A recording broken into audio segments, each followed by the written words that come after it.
아멘.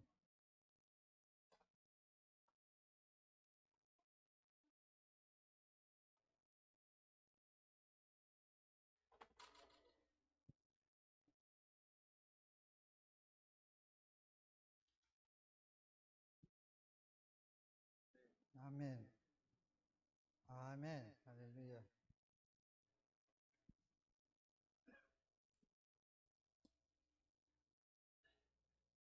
자, 말씀 많고 골치 아픈 야곱의 시대가 왔습니다. 근데 우리가 이제 야곱의 라이프를 이야기하면서 이게 기존 우리가 이제 뭐 성경 공부를 하거나 뭐 말씀을 듣거나 해서 혹은 또 배우거나 그런 과정 안에서 야곱에 대한 어떤 인식이 그 패턴이 좀 이렇게 정해진 것 같아요. 근데 그것도 보면 약간은 좀 너무 지나치게 좀 과장됐거나 약간의 편향된 시각을 좀 나타내는 경향이 있는데 제가 좀 찾아보니까 대부분 그런 시각으로 이 야곱의 라이프를 보더라고요. 근데 그 중에 이제 한 우리가 4개 정도를 보면은 뭐 다 이제 성경에 나오는 기록된 말이니까 그 야곱의 뭐 이름에서 연유된 야곱이라는 사람은 뭐 약삭 빠르고 뭐 잔머리 잘 돌아가고 형의 지분을 뺏은 사람, 지가 아닌 것을 강탈해 간 사람. 보니까 이 야곱이란 이거 히브리어 언어의 그 뜻 자체가 이 약탈자, 사기꾼 이런 의미가 있으니까 이제 그 이름의 연유에 의해서 야곱이 이미 그런 사람이다라는 게 이렇게 낙인이 찍혀버린 그런 좀 경향이 있습니다. 그 이름이 갖다 주는 성경에서 이름이 갖다 주는 그 의미가 상당히 크니까 뭐 어쩔 수 없는 부분이기도 하지만 그래도 정말 이 사람이 뭐 약탈자고 사기꾼인가 생각해 보면은 꼭 뭐 그런 것 같지는 않는데 그 이름이 아무튼 그게 그렇게 나타나니까 약간 덤태기 선 느낌 뭐 그런 게 좀 있는 것 같아요. 그게 하나 그게 있고 또 둘째로 우리가 야곱을 보면은 어 그래도 의외로 근성이 있는 사람이다. 이건 저 좋은 의미에서 이야기해 준 거죠. 사랑에 대해서 특별히 예민한 사람이고 그 사랑을 얻기 위해서 그 정말 20년 동안 뼈 빠지게 일한 어떤 뭐 순종의 사나이. 그래서 내가 오늘 아침에 애림 엄마한테 아니 상남자라는 게 무슨 뜻이냐고 내가 몰라가지고 상남자가 무슨 뜻인지 물어봤더니 이 상남자라는 거 혹시 의미 아세요? 뭐 근육질 있고 진짜 뭐 사나이다운 좀 애써 같은 그런 사람을 상남자라 그러나 그래서 나 그걸 확인 안 해서 뭐 잘못 쓸 뻔했어. 아 상남자라니까 참 괜찮은 젠틀하고 뭐 어 뭐 이렇게 배려심이 있고 하는 그런 좋은 남자 이미지나 상남자를 생각했는데 그게 아니라 완전히 사나이다운 야성이 있는 남자를 상남자라 그러더라고요. 그런 측면에서 볼 때는 얘는 그 야곱은 완전 이제 반대 변형이죠. 그 다음에 세 번째로 보면 좀 여성스러움이 있는 이뭐 부드러운 남자. 그 무엇보다도 그 네 번째 우리가 프리 컨셉을 갖고 있는 게 뭔가 악착같이 해서 하나님 축복을 어떻게 하든지 얻어낸 사람. 그리고 재물 복이 많은 사람. 이게 이제 좀 집중적으로 이야기하고 있는 것 같아요. 그래서 항상 이야기할 때는 야곱의 축복, 야곱의 축복. 물론 하나님께서 블레싱이라는 이야기를 계속 쓰셨기 때문에 뭐 그거는 당연한데 이 블레싱들이 아브라함에 내린 블레싱, 이삭에 내린 블레싱, 야곱에 내린 블레싱이 뭔가 약간 좀뭐 물질적인 축복적으로 좀 흘러가는 것 같아서 좀 이게 우리한테 왜곡된 인식을 심어주지 않나 그런 경향이 있습니다. 왜냐하면 그 상대를 내리면서 부자가 다 됐으니까 특히 야곱은 거의 뭐 거부의 수준으로 올라갔습니다. 근데 그런 이미지를 갖고 있으니까 우리가 다른 쪽에 어떤 그런 그 하나님이 왜 야곱을 선택했는가 그런 부분에서 좀 살펴보는 게 좀 부족할 수 있습니다. 그러다 보니까 이런 약간의 좀 편향된 시각으로 보니까 하나님조차도 약간 우리가 편향된 시각으로 바라볼 수 있는 그런 오류에 빠진다. 그러니까 뭐 너무 지나치게 우리가 형편없는 인간이지만 물론 우리가 형편없는 인간이고 죄 속에서 태어나서 죄를 먹고 살아는 그 원죄, 죄의 독성 속에 갇힌 인간이니까 뭐 당연합니다만은 그래도 근데 그런 자를 불러서 무조건 하나님께서 은혜를 덮어주고 자비를 베풀어주고 그래도 그분의 그 자비하심 때문에 우리는 살아간다는 쪽으로 이제 시각을 우리가 갖게 되죠. 근데 그게 틀린 이야기 아닙니다만은 그렇게 자꾸 가다 보니까 은혜의 하나님 뭐 자비의 하나님 이거 다 긍휼의 하나님 다 괜찮은데 하나님의 원래 그들을 부르시고 그 픽업하신 그 이유에 대해서 놓치는 경향이 있지 않나 그런 생각이 들었어요. 그러니까 우리가 이제 하나님의 콜이란 말을 합니다. 부르심과 블레싱은 우리한테 축복을 주시고 우리를 부르신 그 첫 번째 이유에 대해서 이건 다 뭐 우리를 위해서 그렇게 하신 것 같다라는 생각을 우리가 가질 수 있는데 사실은 이것은 하나님 자신을 위한 것입니다. 하나님이 하나님의 뜻을 이루기 위해서 하나님의 정권적인 주권에 의해서 부르시고 블레싱을 주시는 거다. 그 말하자면은 뭐 야곱에 그렇게 돈을 많이 재물에 복을 넣어준 거는 야곱이 자식들이 많으니까 나중에 다 먹여 살려야 되잖아요. 그 밑에 나오는 손자까지 생각해 보면은 12명에다가 옛날에는 또 애를 많이 낳았으니까 그 계산에는 어마어마한 인구의 사실은 그 자체가. 근데 그 뭐 재물이 있어야 먹여 살릴 거 아닙니까? 뭐 교육을 시키고 뭘 하더라도. 근데 그 자체의 재물의 축복이라든지 물질의 축복이 어 하나님의 원래 그 뜻이 아니라 하나님 우리한테 블레싱한 뜻이지만 하나님의 목적은 다른 데 있다는 거. 그거는 하나님 자신을 위한 것이다. For himself. 우리가 부르심에 대해서 잘 응답하지 않고 그거를 소홀히 여기는 게 이게 이거 하나님 거니까 내 파트가 아니니까 내 파트가 아니라 생각하니까 아무래도 거기서 좀 소홀히 하게 됩니다. 이거 내가 반드시 해야 되고 이거 안 하면 죽는다는 생각을 하고 있으면은 그 하나님 부르시면 다 응답을 하게 됩니다. 근데 그게 뭐 하나님이 나 부르시는 거는 뭐 내가 뭐 그걸 받으면 좋고 안 받아도 뭐 상관없지 않나 이런 내적 중심이 되기 때문에 인간 중심이기 때문에 그 하나님 그 목적 자체에 대해서 우리가 좀 잊어버리는 경향을 가지고 있다는 거. 그래서 하나님의 목적은 코어라고 부르시고 블레싱하는 목적은 하나님 자신을 위한 것이라는 것을 우리가 야곱의 인생을 보기 전에 좀 준비해야 되는 시각이 좀 있습니다. 그 다음 두 번째는 그 하나님이 하시는 우선순위가 이 번영이라는 말이 있지 않습니까? 이 번영보다 더 좋은 말이 나는 별로 생각이 안 나는데 번영이 얼마나 좋아요. 황량한 것보다 번영이 압도적으로 좋습니다. 근데 번영과 이 물질의 축복이 하나님의 프라이오리티 아니라는 거. 하나님의 우선순위에서는 이게 들어가 있지 않습니다. 그래서 이 땅에서 우리가 잘 먹고 잘 사고 비즈니스 잘해가지고 뭐 행복하게 살고 뭐 자녀들이니까 우리가 하나님의 자녀니까 뭐 하나님 원하시는 거 맞습니다. 그래서 범사에 잘 되는 것 이거보다 더 뭐 축복이 어디 있어요? 그 요한 3서에 보면 그 말씀이 있잖아요. 범사에 네가 잘 되기를 원하노라 그게 하나님 뜻이다. 아멘. 그런데 이런 것은 하나님 프라이어리티가 아니고 덤으로 주어진다는 거. 그러니까 그 나라 그 일을 구하면은 네 필요한 모든 걸 내가 채워주라 하는 게 덤으로 주는 건데 이게 거꾸로 돼가지고 제가 좀 설치를 해보니까 정말 한국 뭐 세상 사람 다 그렇겠지만 이 블레싱을 축복을 너무너무 좋아해요. 물질적인 축복을. 이거만 얻으면 물질적 축복만 있으면은 하나님은 엄청 사랑받는 사람 같은 그런 좀 약간 오해가 있는 것 같아요.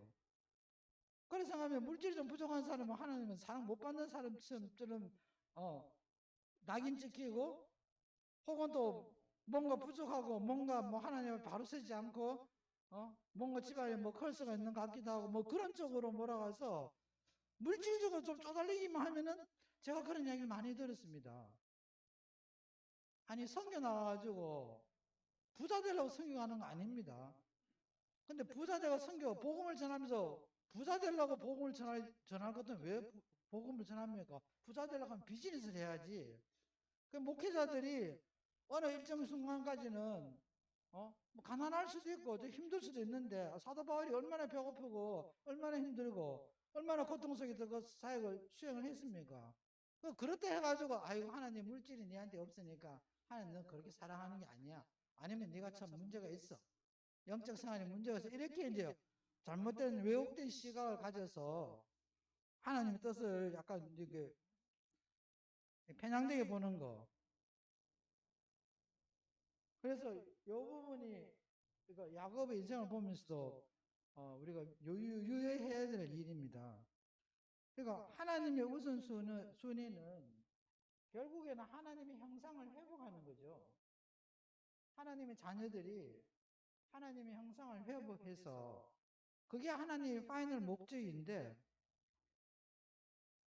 우리가 조금 더 구체적으로 들어가면은 하나님이 우리하고 사랑을 주고받는 그 친밀한 관계를 통해서 그냥 친밀한 관계에 거기서 그치는 것이 아니라 하나님이 하고자 하는 그 뜻이 되기 위해서 그렇게 하는 거죠. 그 하나님 뜻이 모든 것이 우선순위인데 그 하나님 뜻은 뭔가 하면은 하나님이 그러니까 우리가 자 아브라함을 부르시고 이삭을 부르시고 야곱을 불렀을 때 그들한테 블레싱 하신 이유 하나님이 그들을 통해서 해야 될 일이 있으니까 부르시는 거예요. 근데 그 부르시는데 하나님 우리를 다루시는 여러 가지 그 일들이 결국은 쉽게 이야기하면 하나님을 말을 잘 듣는 자녀를 키우는 거예요. 그러니까 우리가 그걸 고상한 말로 순종하는 하나님의 사람, 순종하는 자의 그 자세를 키워 나가는 거. 그렇게 해야지 하나님이 가라 그러면 가고, 너 그거 안 돼 그러면 안 되지. 뭐 내 하고 싶은 대로 다 하고, 아니 열심히 아브라함을 블레싱 했습니다. 열심히 블레싱 했는데 아브라함이 파이널리 내가 니한테 그렇게 블레싱 했으니까 너 이제 이사 갈 때 네 아들 데리고 가서 모리아 산에 가지고 희생제물을 바치라 그러는데 하나님 나 그거 못하겠어요. 이러면 어떡할 거예요? 그러면 이제 일이 안 되는 거죠. 이상한데 블레싱 해놨는데 맨날 그냥 지체산 지킨다고 이웃하고 피터지기 싸우고 뭐 그렇게 해가지고는 될 수가 없습니다. 그러니까 우리가 이게 조금 편향된 시각을 갖게 되면은 결국은 길이 어디로 가는가 하면은 하나님의 뜻에 우리의 뜻을 맞추는 것이 아니라 우리의 뜻에 하나님을 맞추게 되는 거예요. 그 하나님이 왜 형상을 회복하냐? 회가 뭐 할 건데? 하나님의 뜻이 완전히 성취되기를 원하는데 그게 하나님 중심이 아니라 내 뜻이 중심되는 거예요. 그러니까 주의 뜻대로 하지 마옵시고 내 뜻대로 하옵소서. 이게 이제 잘못된 왜곡 현상이죠. 그 하나님이 뭐 고생도 시키시고 뭐 힘든 고난도 통과하게 해서 불가운데 같은 그런 정금 같은 믿음을 만들기 위해서 그 고난을 허락하십니다. 근데 그것도 결국은 하나님의 원하는 뜻들이 우리한테 와서 예스 아멘 내가 그렇게 하겠습니다. 이 순종하는 사람을 만들기 위함이라는 거. 결국은 이 3대가 보면 다 하나님께 다 순종하는 사람이 됐습니다. 예. 그래서 이 과정에서 하나님이 자신을 이 3대를 통해서 확실히 자기의 모습을 드러내시는 거예요. 그 하나님은 우리 인생에 아브라함한테도 그렇고 야곱한테도 그렇고 네 인생의 주인이 누구냐 그랬을 때 예, 내 인생의 주인은 주님이십니다. 그 고백이 이제 나옵니다. 예. 그 다음에 네 인생의 모든 발걸음을 누가 인도하느냐 이러면은 예수 주님이십니다. 이 고백이 이제 이 사람들 입에서 나오기를 원하시는 거죠. 그야말로 모든 것을 주장하는 끝판왕이 되시는 겁니다, 하나님은. 그리고 모든 것에 간섭하시는 모든 것에 간섭을 하세요. 그냥 버려두는 것이 아니라 그 하나님은 그게 하나님의 즐거움이니까. 그 요 세 단계의 과정에 그리고 결론에 이르는까지 하나님의 자신을 드러내시는 거 그게 목적입니다. 이거 우리가 생각하면서 야곱의 전체 인생을 흘러봐야지, 아니면 자꾸 이제 그 어, 2차적인 그 관점에서 위차적인 목적의 어떤 그런 그것만 쳐다볼 수 있는 약간 편향된 시각을 우리가 벗어낼 수 있습니다. 이런 기본적인 시각을 우리가 미리 가지지 않으면은. 자, 그런 측면에서 우리가 봤을 때, 어, 자, 에서 같은 경우에는 아까 제가 말씀드린 것처럼 상남자 같은 그런 사나이 중에 사나이 같은 남자다운 그런 모습을 갖추는. 근데 에서의 입장에서 보면 좀 억울하죠. 왜 하나님이 야곱을 선택했습니까? 우리가 이제 지난 시간에 이미 그걸 다뤘습니다만은, 그 이제 중요한 이슈가 바로 이 장자의 명분입니다.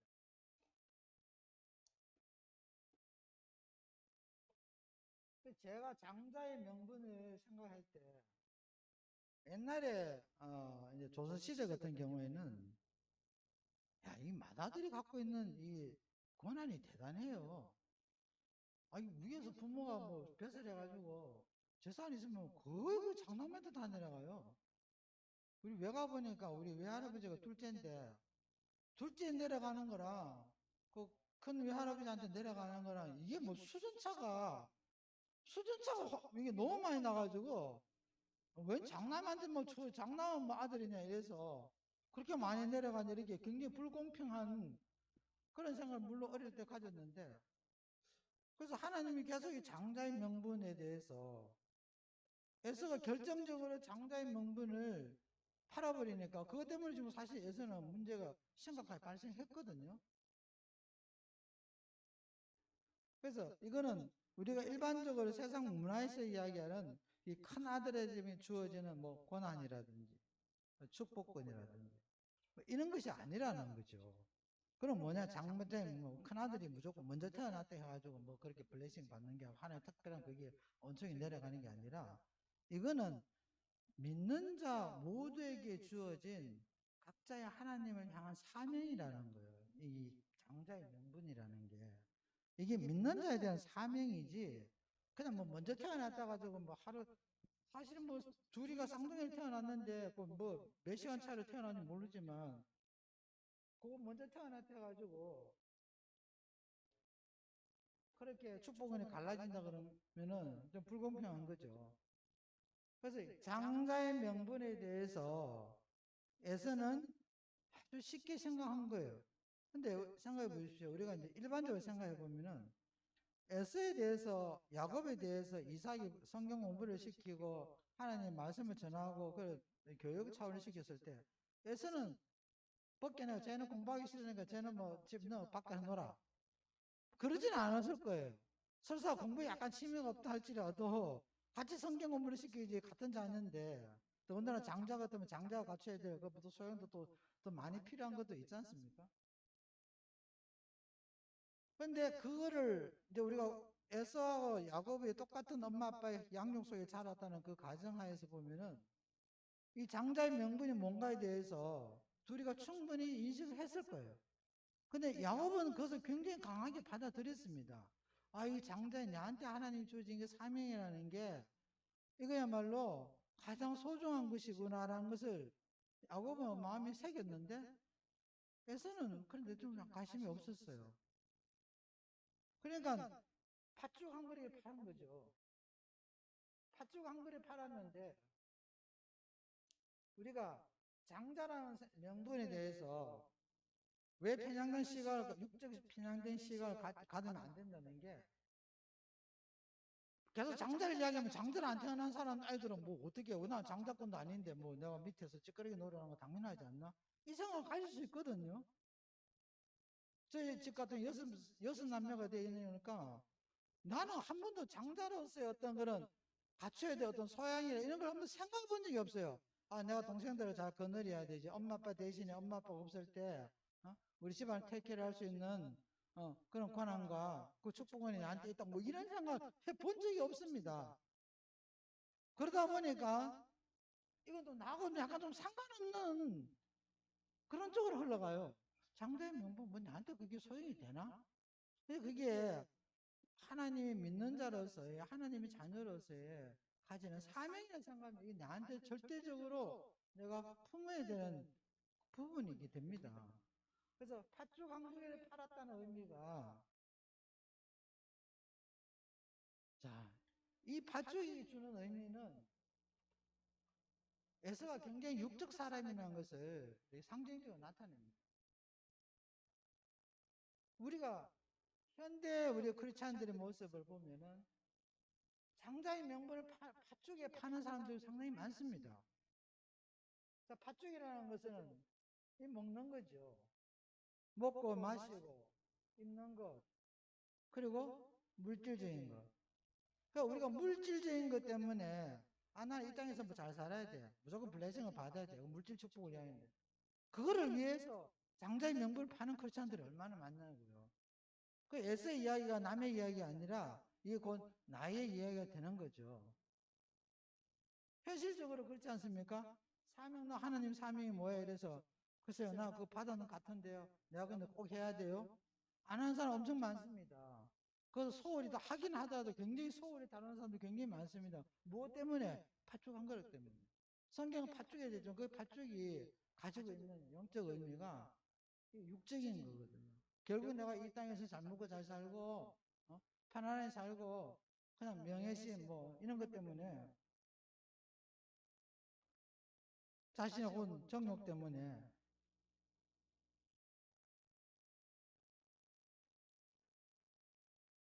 야곱의 큰아들이 루벤입니다.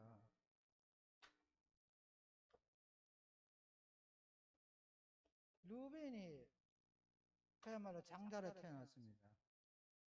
야곱이 루벤을 그 예언해 줄 때 보면은 루벤이 능력이라 그래서 나의 능력이라 그랬고 그 표현력이 아주 좀 멋있더라고요. 예? 예, 기레기 시작이요 뭐 그게 49장에 있죠. 49장 한번 가볼까요?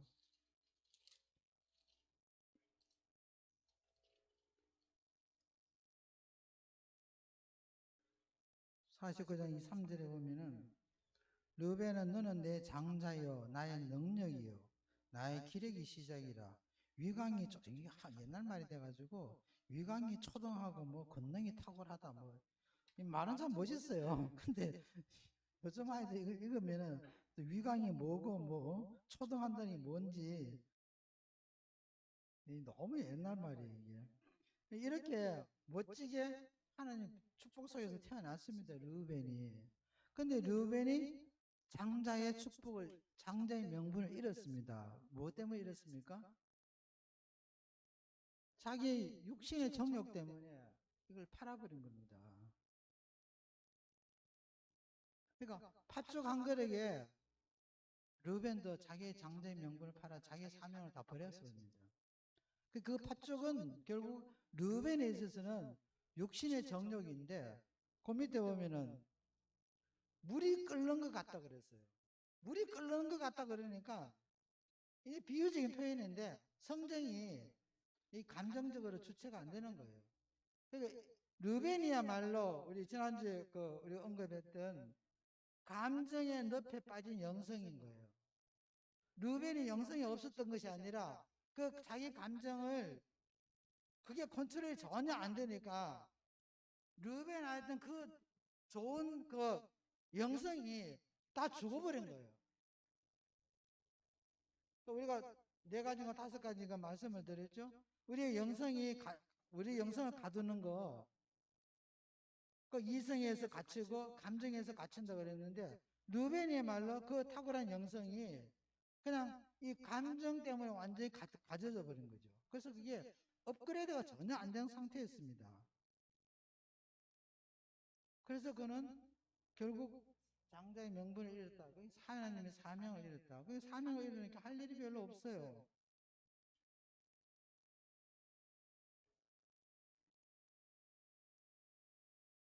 자, 요셉을 보면은 장자의 명분이 요셉한테 흘러갔습니다. 그 요셉한테 흘러가는 게 뭡니까? 장자가 해야 될, 그러니까 믿음의 사명자로서 해야 될 일을 요셉은 다 충실히 했습니다. 무엇을 했습니까? 그 가족 전체를 프로텍트는 울타리노를 했어요. 먹이고 살리고 다 했습니다. 근데 이것이 요셉한테 내려준 하나님의 장자의 명분이에요. 우리 요셉의 사명입니다. 그 요셉은 그 사명을 너무 충실히 잘했습니다. 원래는 루벤한테도 그걸 줬는데 루벤은 그 영성이 전혀 업그레이드 되지 않아서 그 감정에 대해서 완전 함몰되는 바람에 그걸 놓쳐버리고 에서하고 똑같습니다. 에서가 팥죽 한 그릇에 지 장자권을 동생한테 팔은 거와 똑같이 루벤도 자기는 육신의 정욕을 팔아버린 거예요.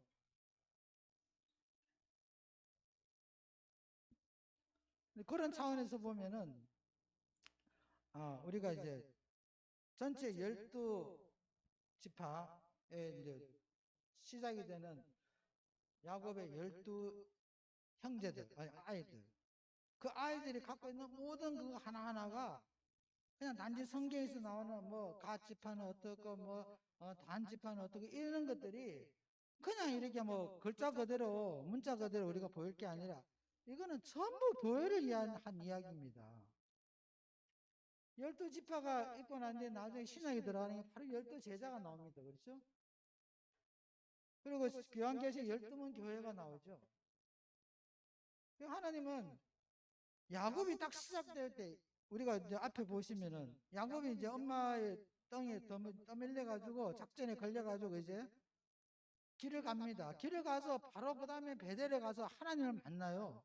거기서 하나님을 만나는 그 장면을 가만히 읽어보시면 전부 교회 이야기입니다. 어떤 한 돌을 배에 넣어서 배는 돌은 상징적으로 그거는 그리스도를 상징합니다. 하나님의 전이요. 하나님 전은 교회를 의미합니다. 여기서 내가 하나님의 배웠노라. 그가 나와 함께 하나님 동행하시는 성령을 상징하거든요.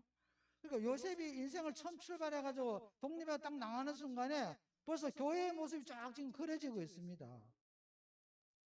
그게 뭔가 하면은 그러니까 야곱에게 주어진 하나님의 사명이 때문에 그렇다는 거예요. 그게 장자의 명분을 표현된 거죠. 그런 차원에서 보면은 이 야곱의 12아들, 야곱의 인생 사건들 보면 이거 뭐 재밌는 소설 같기도 하고 뭐 가족 이야기니까 뭐 그래 나오는 이야기지만 한꺼풀 디벼서 보면 우리 영적 눈으로 보면은 굉장히 심각한 이야기들이 지금 사실 들어가 있는 겁니다. 하나님은 왜 그러면은 요셉한테 장자의 명분을 넘겨주시면서 왜 그러면 또한 예수님은 유다 지파에서 나왔느냐 뭐 이런 문제들이 전부 신약 교회를 향한 하나님의 그 원대한 계획 안에서 우리의 뜻이 아니라 하나님 뜻이 성취되는 그 과정들을 그려놓은 거예요. 그 중에서 우리가 해야 될 일은 그냥 우리가 하나님한테 아멘하고 따라가야 되는 사람을 하나님 원하시는데 그게 안 되니까 고생도 시키시고 여러 가지 힘든 일을 만들어냅니다. 요셉이 그렇게 고생할 이유 하나도 없어요. 형들한테 질투받았다고 뭐 그렇게 뭐 죽어야 됩니까? 그렇게 죽을 만큼 고생해가지고 감옥 돌아가고 뭐 그렇게 해야 될 이유는 없잖아요. 근데 그걸 통해서 정금 같은 믿음을 얻어내서 하나님이 하라 그러면 예스 아멘 하고 따라가는 순종의 사람 그거 지금 만들어내는 과정이거든요. 그래서 요셉을 통해서 하나님이 원래 계획했던 그 뜻이 완전히 성취되는 거예요. 그래서 각 지파들이 다 그 과정을 겪고 있습니다. 그런 차원에서 우리가 성경을 보기 시작하면은 나 야곱 이야기 우리가 다 알잖아요. 그 다 아는 이야기 뭐 가족사 이야기 뭐 치고받고 하는 문제 뭐 나중에 그 딸이 밖에 나가서 그 세겜 추장한테 뭐 당하는 이런 이야기들이 그 유다에는 뭐 저기 자기 며느리하고 자가지고 다말하고 뭐 해가지고 또 새끼 놓고 하는 이런 문제들 보면은 약간 그 표현이 요즘 뭐 한국에서 그런 표현을 많이 쓰더라고요. 이게 막장 가족이 아니냐. 이 표현이 좋더라고요. 이 패밀리가 막장이야. 큰아들은 아버지 처방하고 그냥 자고, 어? 넷째 아들은 며느리하고 자고. 이게 뭐예요, 이거? 이 가운데에서 하나님이 우리한테 깨닫기를 원하시는 부분들이 바로 그런 부분이에요. 이게 오늘날 우리 아이가 처한 하나님의 교회의 모습이라는 것을 보여주지 않나 그런 생각을 했습니다. 아멘. 자, 오늘 거기까지 하겠습니다. 하나님 아버지 감사합니다. 우리에게 주신 하나님 말씀들이 영적으로 정말 깊고 넓은 하나님 뜻이 다 이렇게 숨어 있는 줄 압니다. 아버지 오늘 이런 시간들을 통해서 그 말씀을 찾아내고 그 말씀이 우리를 살리는 생명의 말씀이 됨을 다시 한번 확인하고 우리가 하나님의 사명을 받은 자로서 장자의 명분을 정말 팔지 아니하고 그 하나님 우리한테 맡기는 그 사명을 충분히 감당할 수 있는 그런 좋은 계기가 되기를 원합니다. 하나님 우리가 앞으로도 더 영성이 업그레이드 되기를 원합니다. 그 육신의 그 헤빗에 잡혀서 하나님의 장대의 명분을 팔지 말게 하시고 우리가 감정을 주체를 못해서 그 영성이 그 감정 안에 가둬버려가지고 하나님 그 귀한 축복을 잃어버리지 말게 하시고 정말 하나님의 자녀답게 이 땅에서 우리가 사는 날까지 하나님 뜻을 성취하는 저희들이 되기를 간구하고 기도합니다. 오늘 예배도 성령께서 함께해 주셔서 우리가 은혜와 충만하고 성령으로 감동되는 예배가 되기를 원합니다. 그래서 우리가 더 어제보다 더 오늘 변화되는 그 삶을 살기를 소망하고 기도합니다. 우리 모든 교회 가족 식구들 주님 축복하시고 그들의 필요를 채워주시고 그들이 다 하나님의 각자 같은 그 사명을 완수하고 가는 그런 귀한 삶을 살기를 우리가 예수 이름을 축복합니다. 예수 이름으로 기도합니다. 아멘. 아멘.